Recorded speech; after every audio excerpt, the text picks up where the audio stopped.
부산진 오늘의 묵상입니다. 네, 무더운 날씨가 이어지면서 정말 본격적인 여름이 된 것 같습니다. 충분한 물과 또 쉼을 통해서 육신의 건강을 잘 챙기시고 또 우리에게 주시는 이 하나님의 말씀을 통해서 영혼의 건강을 챙기시기 바랍니다. 오늘 우리에게 주시는 하나님의 말씀은 예레미야 9장 17절에서부터 26절까지의 말씀입니다.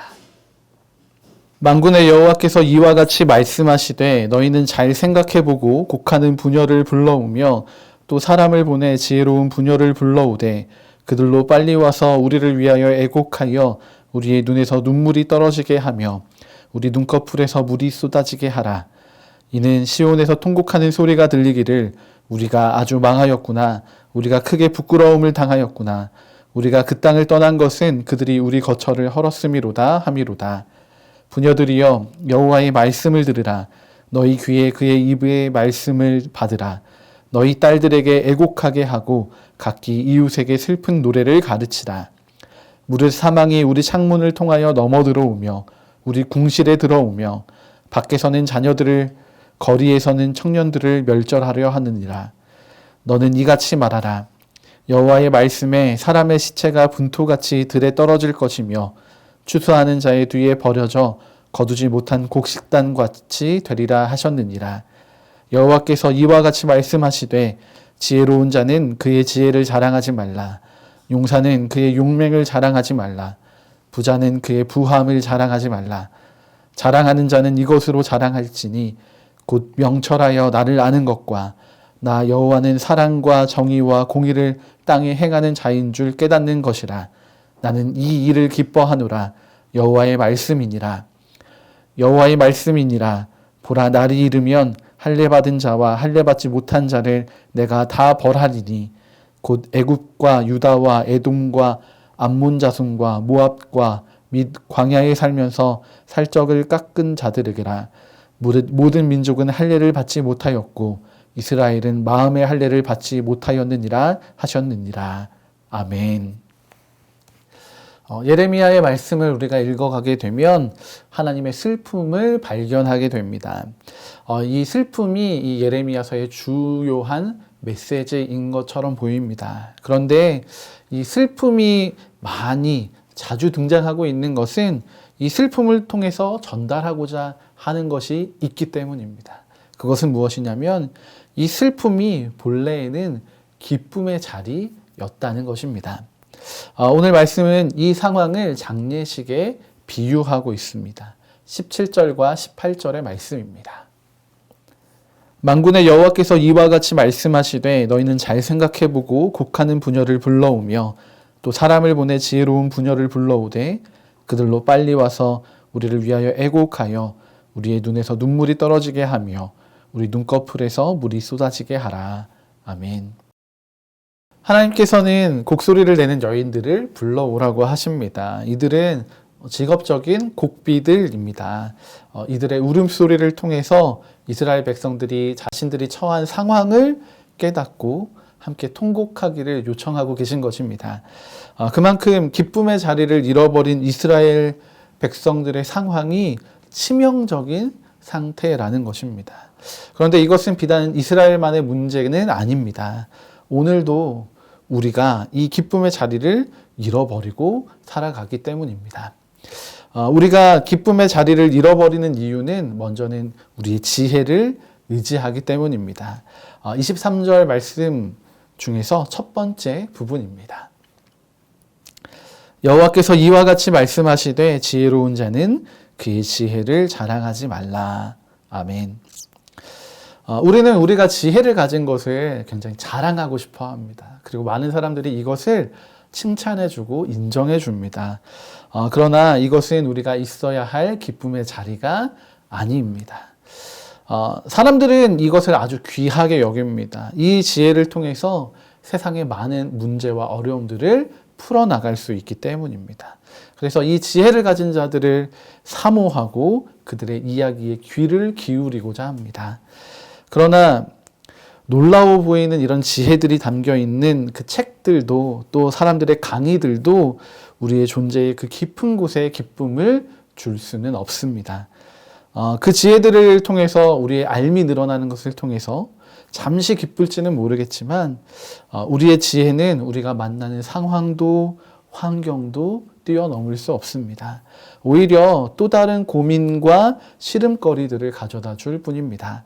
인간적인 지혜는 우리에게서 기쁨의 자리를 빼앗아 갑니다. 우리가 기쁨의 자리를 잃어버리는 또 다른 이유는 우리의 힘을 의지하기 때문입니다. 23절의 두 번째 단락입니다.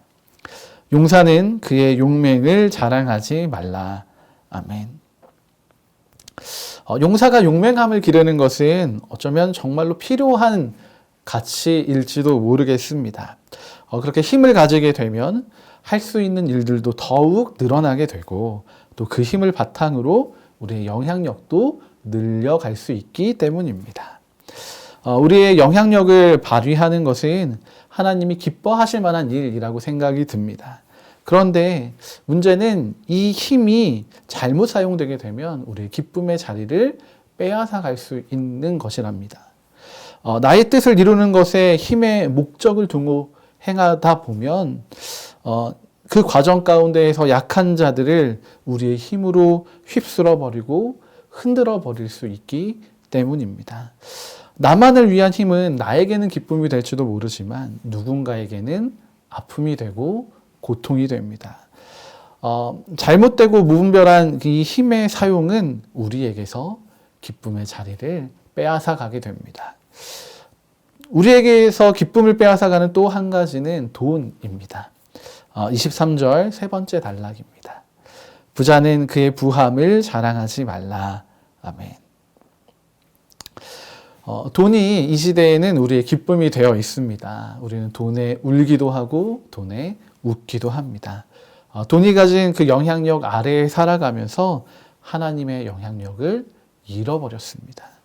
하나님을 잃어버린 백성에게는 세상의 어떤 것으로도 그 아픔과 슬픔을 채울 수가 없어야 하는데 너무나도 쉽게 돈이 또 물질이 그 하나님의 자리, 그 기쁨의 자리를 대신하고 있습니다.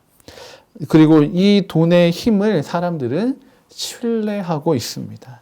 하나님 대신에 그래서 돈을 향하여 나아가고 또 돈을 섬기는 일들이 이제는 너무나도 자연스러운 요즘입니다.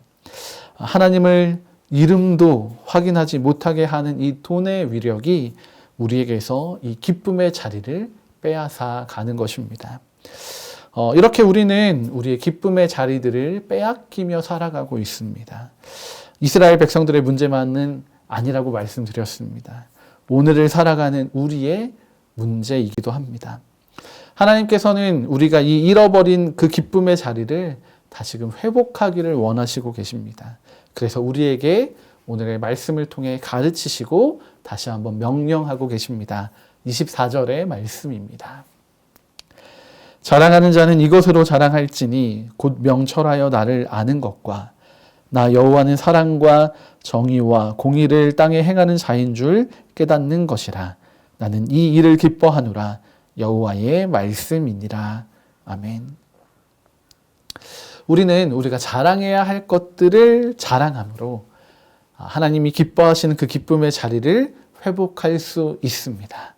우리가 자랑해야 할 것은 바로 하나님을 아는 것, 또 하나님께서 사랑과 정의와 공의를 우리의 삶에 행하시는 분이시라는 것을 깨닫는 것입니다. 하나님의 성품과 하나님의 능력을 알고 깨닫는 것이 인간적인 지혜, 용사의 용맹함, 돈의 많음보다 더 강력하고 실제적인 힘이 된다라고 하나님께서 말씀해 주시고 약속해 주고 계신 것입니다. 오늘 우리는 무엇으로 살아가고 있습니까? 하나님을 아는 그 힘을 가지고 있으십니까? 하나님의 사랑과 정의와 또 공의를 깨닫는 그 지혜로 살아가고 계십니까? 우리가 마땅히 가져야 할 그 힘을 소망하고 또 우리가 소유하게 되는 귀하고 복된 하루가 되시기를 축복합니다. 함께 기도하시겠습니다. 우리의 의지시요 피할 바위가 되시는 하나님, 우리가 마땅히 찾아야 할 하나님을 찾지 못하게 하는 것들이 있습니다. 오늘 우리의 삶을 채우는 지혜와 또 용맹, 돈을 이 시간 예수 그리스도의 그 십자가 앞에 내려놓습니다. 우리가 하나님만을 바라보고 하나님만을 알고 하나님의 사랑, 정의, 공의를 깨달아 하나님의 기쁨이 되는 복된 하루가 되게 하여 주시옵소서. 하나님을 놓치고 인간적이고 세상적인 것만 찾는 아둔한 우리를 불쌍히 여겨주시고 하나님의 기쁨을 위해 살아갈 힘이 되어 주시옵소서. 오늘 그렇게 하나님과의 아름다운 동행을 이루어가는 은혜가 있기를 소망합니다. 귀하신 주 예수 그리스도의 이름으로 감사드리며 기도드립니다. 아멘.